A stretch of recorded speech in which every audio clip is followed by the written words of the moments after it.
الله أكبر.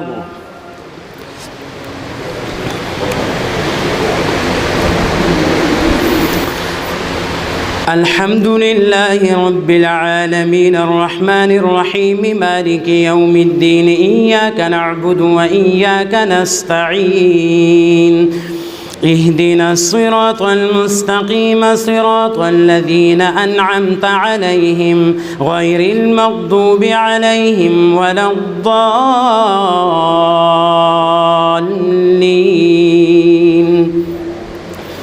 ولقد آتينا موسى الكتاب فاختلف فيه ولولا كلمة سبقت من ربك لقضي بينهم وإنهم لفي شك منه مريب.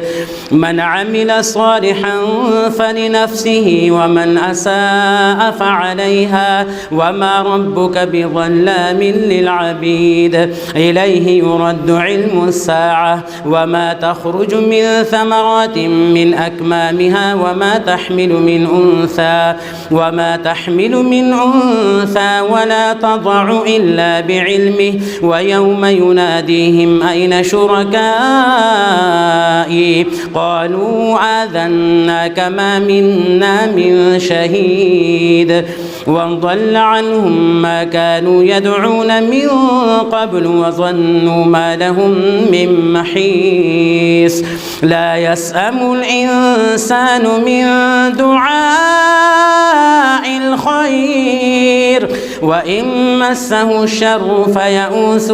قنوط. ولئن أذقناه رحمة منا من بعد ضراء مسته ليقولن هذا لي وما أظن الساعة قائمة ولئن رجعت إلى ربي إن لي عنده للحسنى فلننبئن الذين كفروا بما عملوا ولنذيقنهم من عذاب غليظ. وإذا أنعمنا على الإنسان أعرض ونأى بجانبه وإذا مسه الشر فذو دعاء عريض. قل أرأيتم إن كان من عند الله ثم كفرتم به من أضل ممن هو في شقاق بعيد. سنريهم آياتنا في الآفاق وفي أنفسهم حتى يتبين لهم أنه الحق. أولم يكف بربك أنه على كل شيء شهيد. ألا إنهم في مرية من لقاء ربهم ألا إنه بكل شيء محيط. بسم الله الرحمن الرحيم حميم عين سين قاف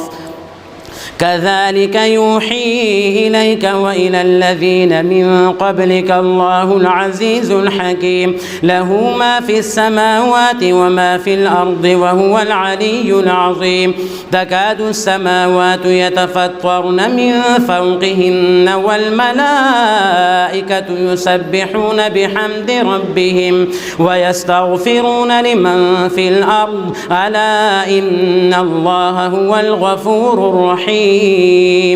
والذين اتخذوا من دونه أولياء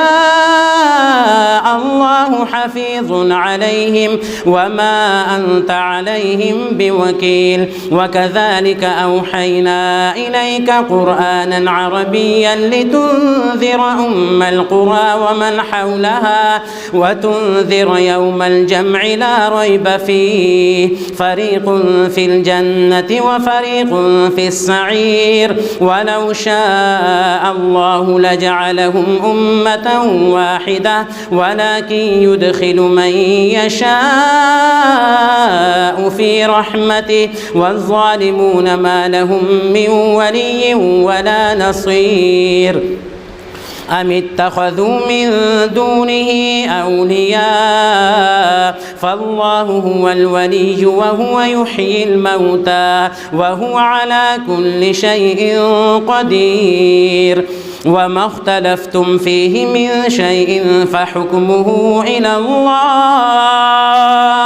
ذلكم الله ربي عليه توكلت وإليه أنيب فاطر السماوات والأرض جعل لكم من أنفسكم أزواجا ومن الأنعام أزواجا يذرأكم فيه ليس كمثله شيء وهو السميع البصير له مقاليد السماوات والأرض يبسط الرزق لمن يشاء ويقدر إنه بكل شيء عليم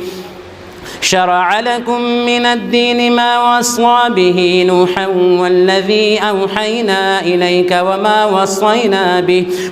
وصينا به إبراهيم وموسى وعيسى أن أقيموا الدين ولا تتفرقوا فيه كبر على المشركين ما تدعوهم إليه الله يجتبي إليه من يشاء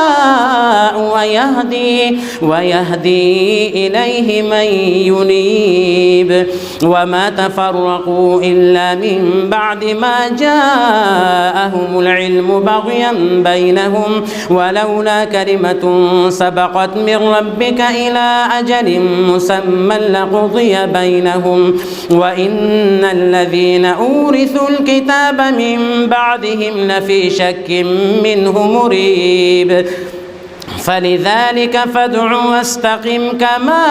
أمرت ولا تتبع أهواءهم وقل آمنت بما أنزل الله من كتاب وأمرت لأعدل بينكم الله ربنا وربكم لنا أعمالنا ولكم أعمالكم لا حجة بيننا وبينكم الله يجمع بيننا وإليه المصير والذين يحاجون في الله من بعد ما استجيب له حجتهم داحضة عند ربهم وعليهم غضب ولهم عذاب شديد الله الذي أنزل الكتاب بالحق والميزان وما يدريك لعل الساعة قريب يستعجل بها الذين لا يؤمنون بها والذين آمنوا مشفقون منها ويعلمون أنها الحق ألا إن الذين يمارون في الساعة لفي ضلال بعيد الله لطيف بعباده يرزق من يشاء وهو القوي العزيز من كان يريد حرث الآخرة نزد له في حرثه ومن كان يريد حرث الدنيا نؤته منها وما له في الآخرة من نصيب أم لهم شركاء شرعوا لهم من الدين ما لم يأذن به الله ولولا كلمة الفصل لقضي بينهم وإن الظالمين لهم عذاب أليم ترى الظالمين مشفقين مما كسبوا وهو واقع بهم والذين آمنوا وعملوا الصالحات في روضات الجنات لهم ما يشاءون عند ربهم ذلك هو الفضل الكبير ذلك الذي يبشر الله عباده الذين آمنوا وعملوا الصالحات قل لا أسألكم عليه أجرا إلا المودة في القربى ومن يقترف حسنة نزد له فيها حسنا إن الله غفور شكور أم يقولون افترى على الله كذبا فإن يشأ الله يختم على قلبك ويمحو الله الباطل ويحق الحق بكلماته إنه عليم بذات الصدور. وهو الذي يقبل التوبة عن عباده ويعفو عن السيئات ويعلم ما تفعلون ويستجيب الذين آمنوا وعملوا الصالحات ويزيدهم من فضله والكافرون لهم عذاب شديد. ولو بسط الله الرزق لعباده لبغوا في الأرض ولكن ينزل بقدر ما يشاء إنه بعباده خبير بصير. وهو الذي ينزل الغيث من بعد ما قنطوا وينشر رحمته وهو الولي الحميد. ومن آياته خلق السماوات والأرض وما بث فيهما من دابة وهو على جمعهم إذا يشاء قدير. وما أصابكم من مصيبة فبما كسبت أيديكم ويعفو عن كثير. وما أنتم بمعجزين في الأرض وما لكم من دون الله من ولي ولا نصير. ومن آياته الجوار في البحر كالأعلام إن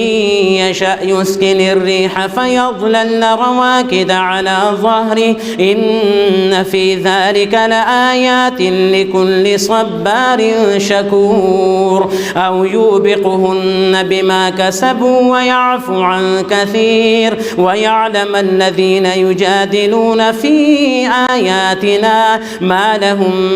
من محيص. فما أوتيتم من شيء فمتاع الحياة الدنيا وما عند الله خير للذين آمنوا وعلى ربهم يتوكلون. والذين يجتنبون كبائر الإثم والفواحش وإذا ما غضبوا هم يغفرون. والذين استجابوا لربهم وأقاموا الصلاة وأمرهم شورى بينهم ومما رزقناهم ينفقون. والذين إذا أصابهم البغي هم ينتصرون. وجزاء سيئة سيئة مثلها فمن عفا وأصلح فأجره على الله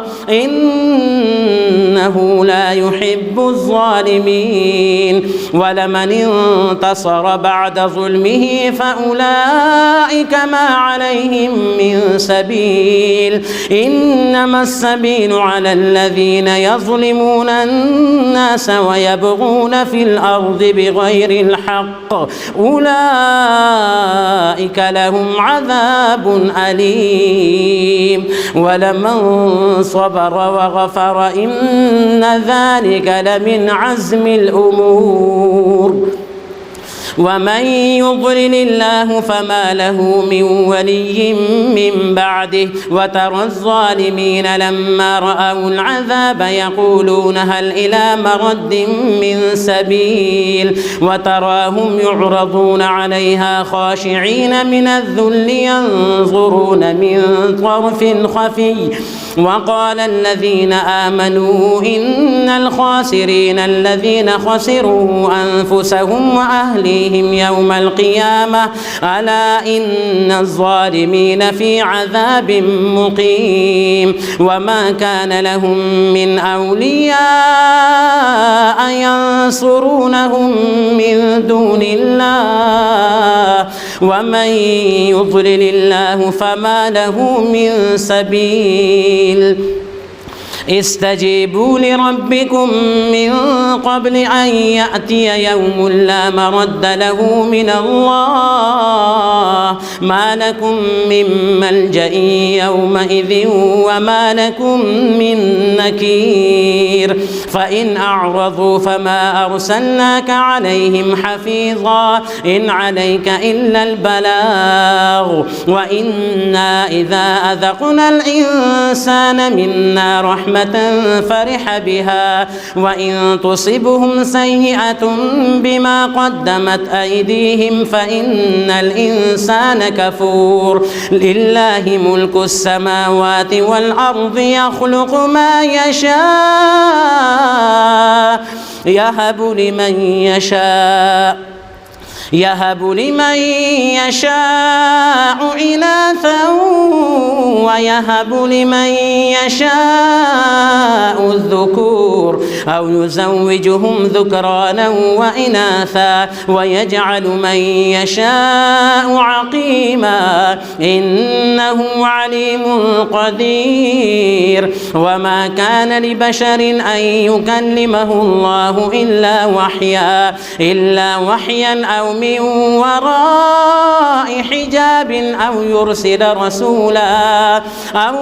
وراء حجاب أو يرسل رسولا فيوحي بإذنه ما يشاء إنه علي حكيم وكذلك أوحينا إليك روحا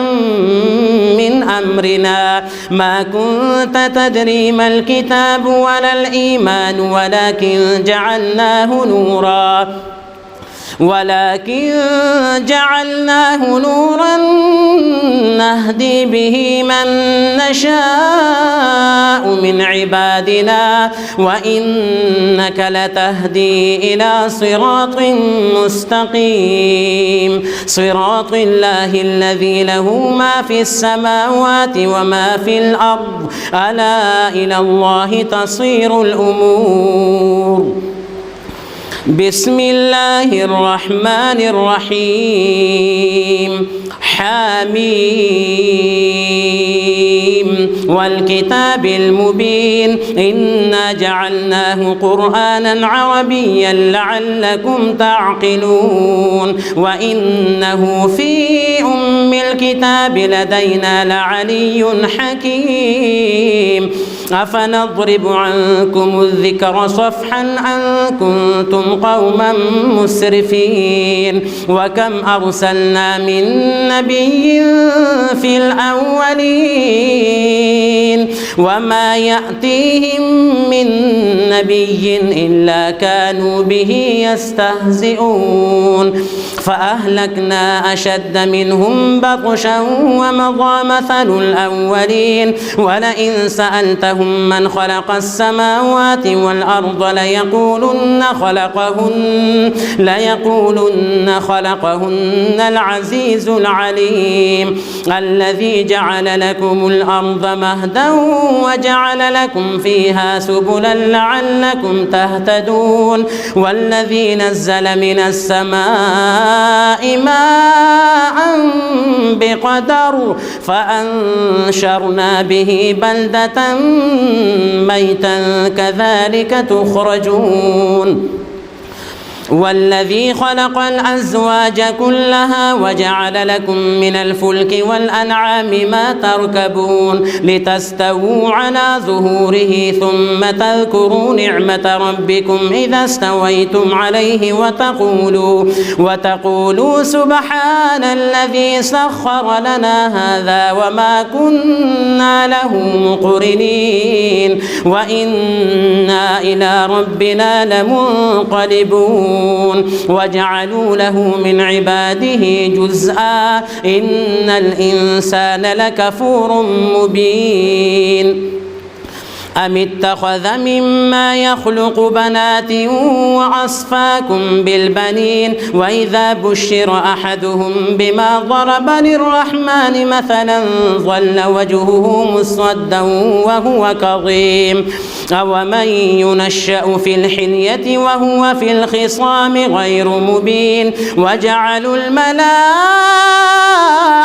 الذين هم عباد الرحمن إناثا أشهدوا شهدوا خلقهم ستكتب شهادتهم ويسألون وقالوا لو شاء الرحمن ما عبدناهم ما لهم بذلك من علم إن هم إلا يخرصون أم آتيناهم كتابا من قبله فهم به مستمسكون بل قالوا إنا وجدنا آباءنا على أمة وإنا على آثارهم مهتدون وكذلك ما أرسلنا من قبلك في قرية من نذير إلا قال مترفوها إنا وجدنا آباءنا على أمة وإنا على آثارهم مقتدون قال أولو جئتكم بأهدى مما وجدتم عليه آباءكم قالوا إنا بما أرسلتم به كافرون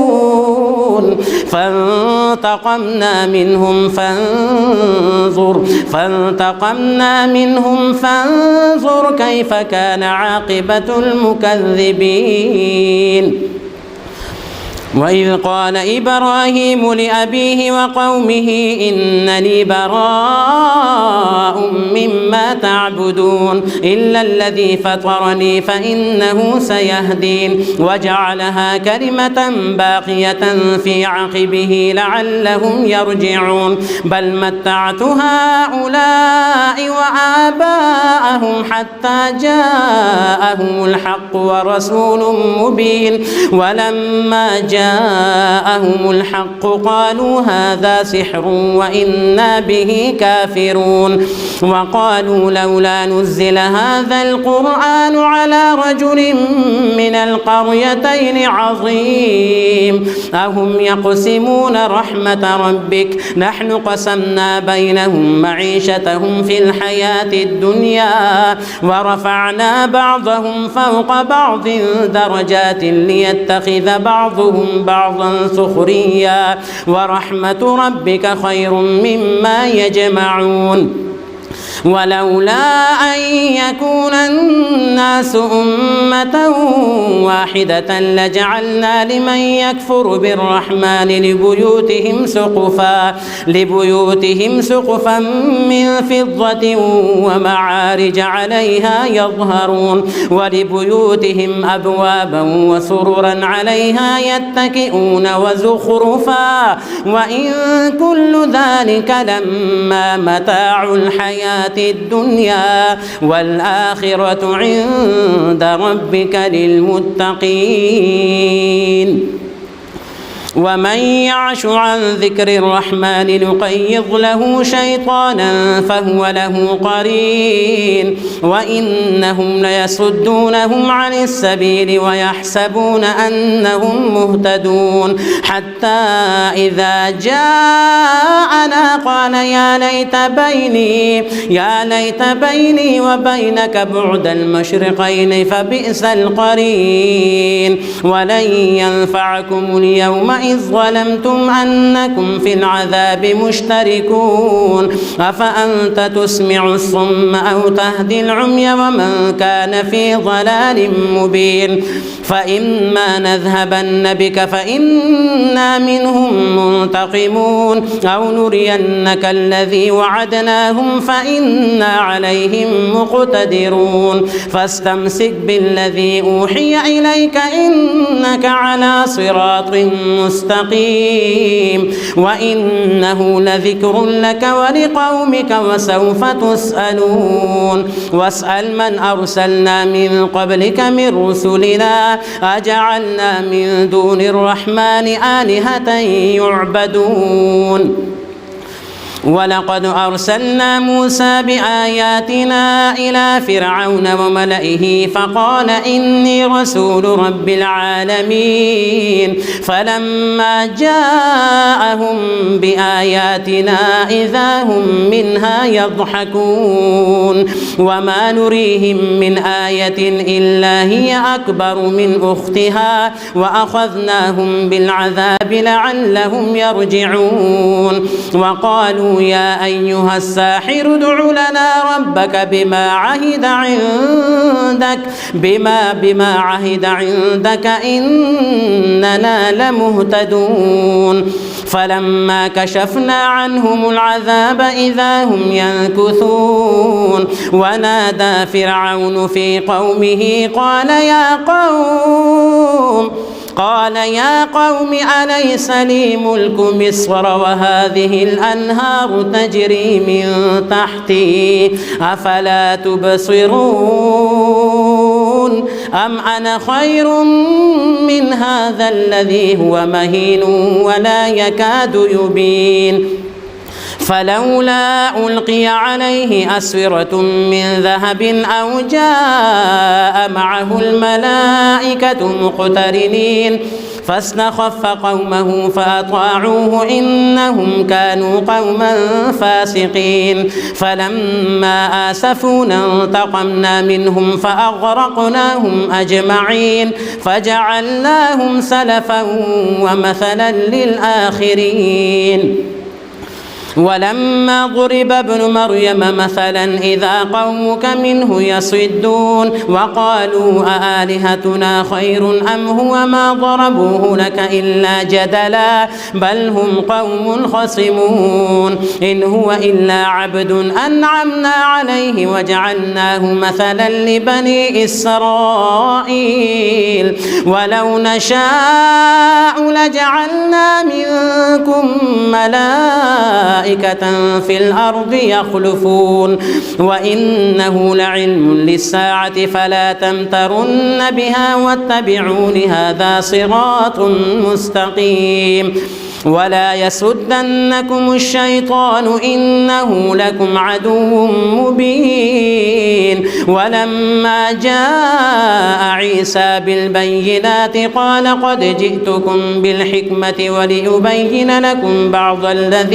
ولأبين لكم بعض الذي تختلفون فيه فاتقوا الله وأطيعون إن الله هو ربي وربكم فاعبدوه هذا صراط مستقيم فاختلف الأحزاب من بينهم فويل للذين ظلموا من عذاب يوم أليم هل ينظرون إلا الساعة أن تأتيهم بغتة وهم لا يشعرون الأخلاء يومئذ بعضهم لبعض عدو إلا المتقين يا عباد لا خوف عليكم اليوم ولا أنتم تحزنون الذين آمنوا بآياتنا وكانوا مسلمين ادخلوا الجنة أنتم وأزواجكم تحبرون يطاف عليهم بصحاف من ذهب وأكواب وفيها ما تشتهيه الأنفس وتلذ الأعين وأنتم فيها خالدون وتلك الجنة التي أورثتموها بما كنتم تعملون لكم فيها فاكهة كثيرة منها تأكلون إن المجرمين في عذاب جهنم خالدون لا يفتر عنهم وهم فيه مبلسون وما ظلمناهم ولكن كانوا هم الظالمين الظالمين ونادوا يا مالك ليقض علينا ربك قال إنكم ماكثون لقد جئناكم بالحق ولكن أكثركم للحق كارهون أم أبرموا أمرا فإنا مبرمون أم يحسبون أنا لا نسمع سرهم ونجواهم بلى ورسلنا لديهم يكتبون قل إن كان للرحمن ولد فأنا أول العابدين سبحان رب السماوات والأرض رب العرش عما يصفون فذرهم يخوضوا ويلعبوا حتى يلاقوا يومهم الذي يوعدون وهو الذي في السماء إله وفي الأرض إله وهو الحكيم العليم وتبارك الذي له ملك السماوات والأرض وما بينهما وعنده علم الساعة وإليه ترجعون ولا يملك الذين يدعون من دونه الشفاعة إلا من شهد بالحق وهم يعلمون ولئن سألتهم من خلقهم ليقولن الله فأنى يؤفكون وقيله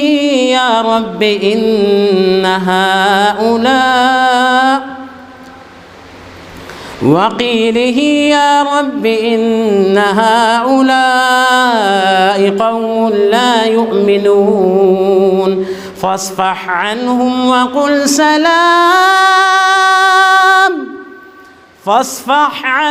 وقل سلام فسوف يعلمون بسم الله الرحمن الرحيم حميم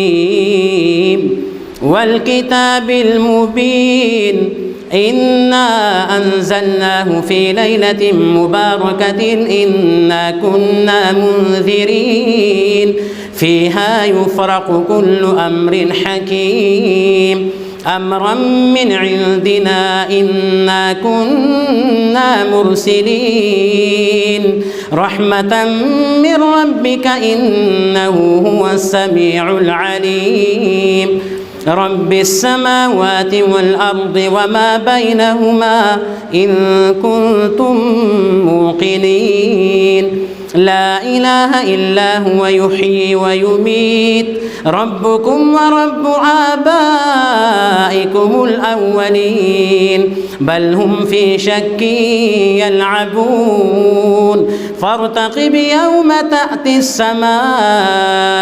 بدخان مبين يغشى الناس هذا عذاب أليم ربنا اكشف عنا العذاب إنا مؤمنون أنى لهم الذكرى وقد جاءهم رسول مبين ثم تولوا عنه وقالوا معلم مجنون إنا كاشف العذاب قليلا إنكم عائدون يوم نبطش البطشة الكبرى إنا منتقمون ولقد فتنا قبلهم قوم فرعون وجاءهم رسول كريم أن أدوا إلي عباد الله إني لكم رسول أمين وأن لا تعلوا على الله إني آتيكم بسلطان مبين وإني عذت بربي وربكم أن ترجموني وإن لم تؤمنوا لي فاعتزلون فدعا ربه أن هؤلاء قوم لا يؤمنون فأسر بعبادي ليلا إنكم متبعون واترك البحر رهوا إنهم جند مغرقون كم تركوا من جنات وعيون كم تركوا من جنات وعيون وزروع ومقام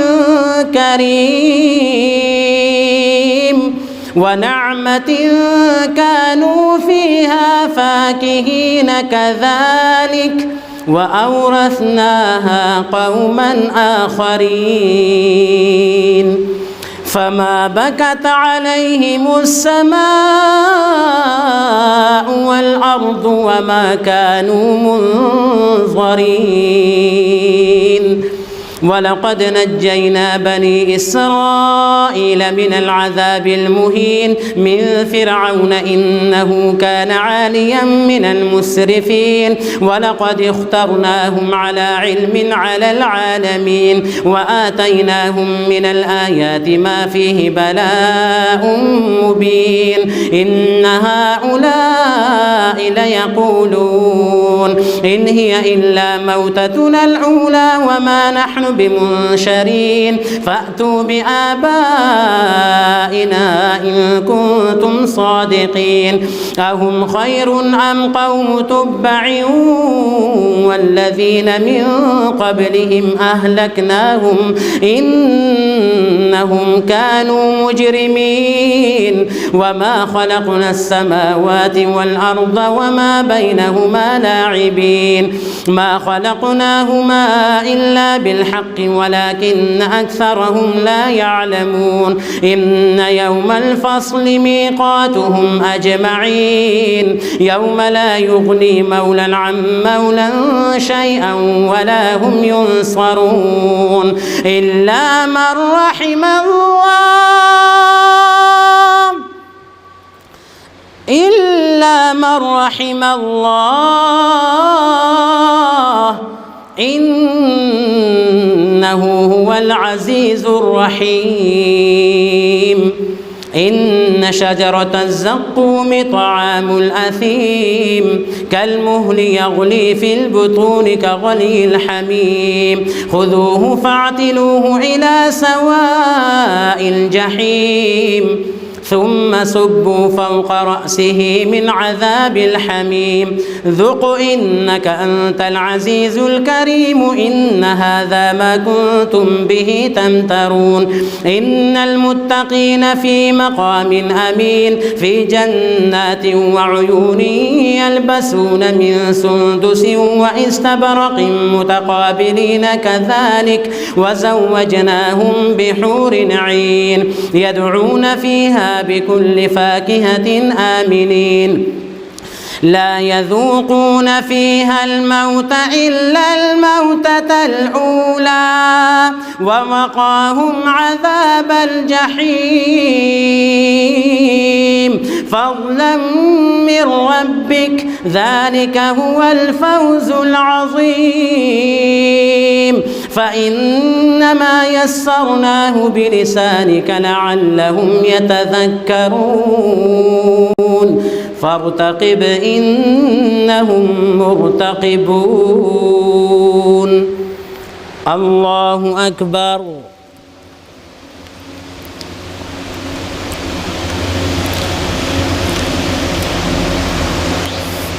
سمع الله لمن حمده الله أكبر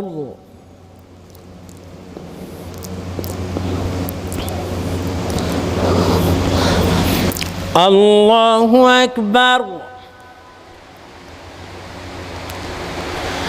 الله أكبر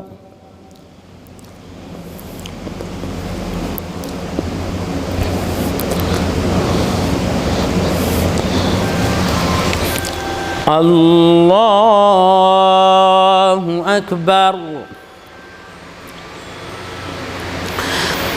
الحمد لله رب العالمين الرحمن الرحيم مالك يوم الدين إياك نعبد وإياك نستعين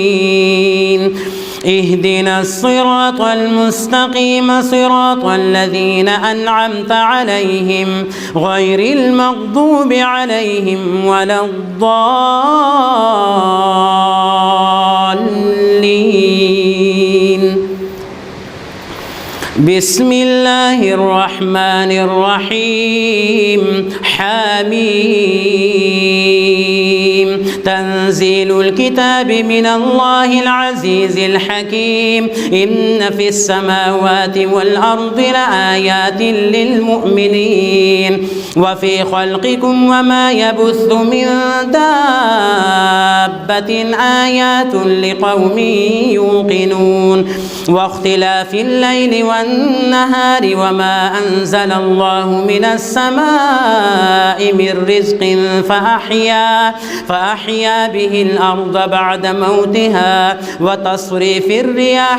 آيات لقوم يعقلون تلك آيات الله نتلوها عليك بالحق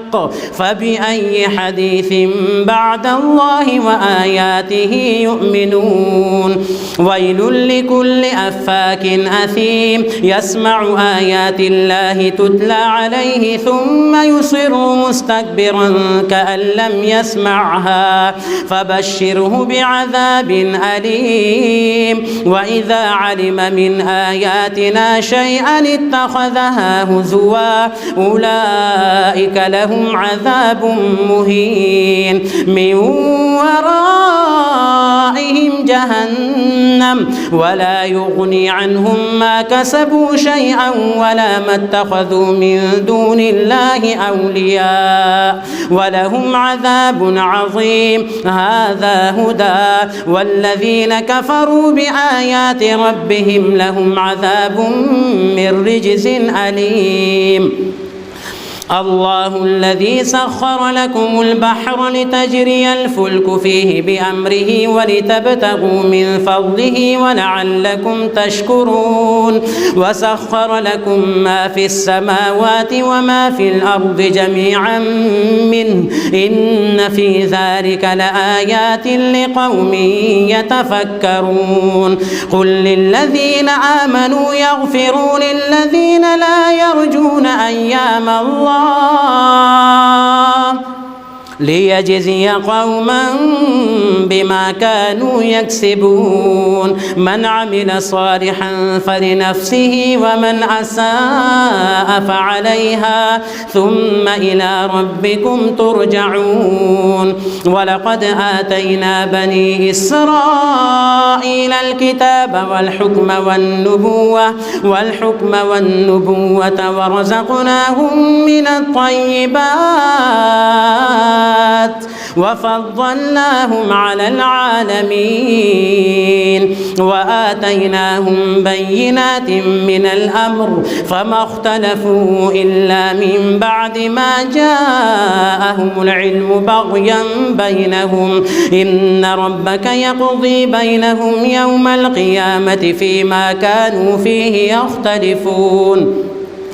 ثم جعلناك على شريعة من الأمر فاتبعها ولا تتبع أهواء الذين لا يعلمون إنهم لن يغنوا عنك من الله شيئا وإن الظالمين بعضهم أولياء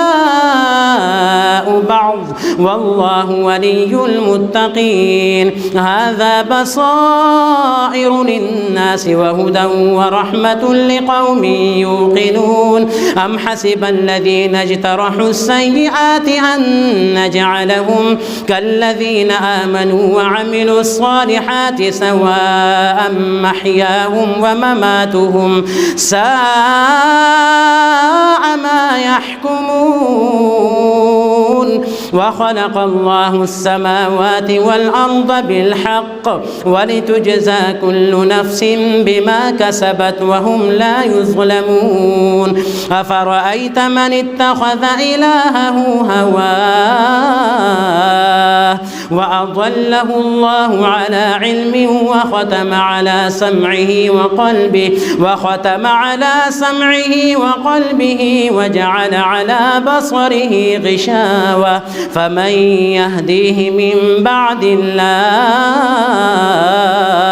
أفلا تذكرون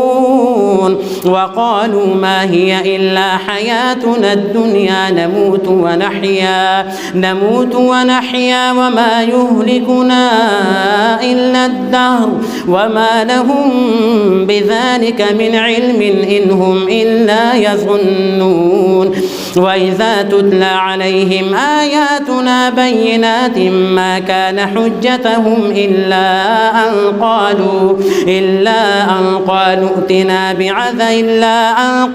ائتوا بآبائنا إن كنتم صادقين قل الله يحييكم ثم يميتكم ثم يجمعكم إلى يوم القيامة لا ريب فيه ولكن أكثر الناس لا يعلمون ولله ملك السماوات والأرض ويوم تقوم الساعة يومئذ يخسر المبطلون وترى كل أمة جاثية كل أمة تدعى إلى كتابها اليوم تجزون ما كنتم تعملون هذا كتابنا ينطق عليكم بالحق إنا كنا نستنسخ ما كنتم تعملون فأما الذين آمنوا وعملوا الصالحات فيدخلهم ربهم في رحمته ذلك هو الفوز المبين وأما الذين كفروا أفلم تكن آياتي تتلى عليكم فاستكبرتم وكنتم قوما مجرمين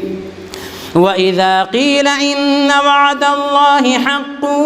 والساعة لا ريب فيها قلتم ما ندري ما الساعة إن نظن إلا ظنا وما نحن بمستيقنين وبدا لهم سيئات ما عملوا وحاق بهم ما كانوا به يستهزئون وقيل اليوم ننساكم كما نسيتم لقاء يومكم هذا ومأواكم النار وما لكم من ناصرين ذلكم بأنكم اتخذتم آيات الله هزوا وغرتكم الحياة الدنيا فاليوم لا يخرجون منها ولا هم يستعتبون فلله الحمد رب السماوات ورب الأرض رب العالمين وله الكبرياء في السماوات والأرض وهو العزيز الحكيم الله أكبر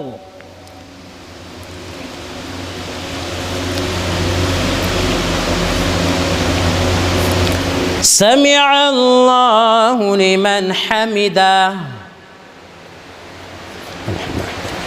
الله أكبر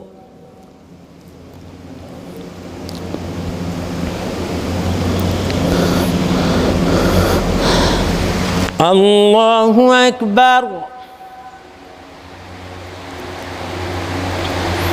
الله أكبر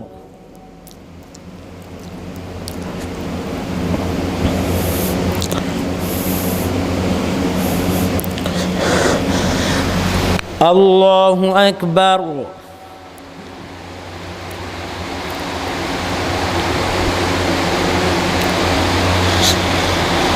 السلام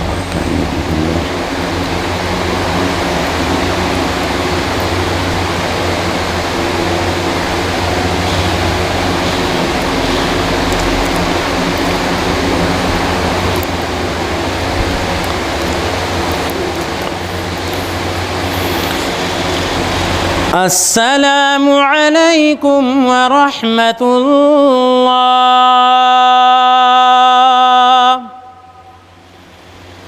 السلام عليكم ورحمة الله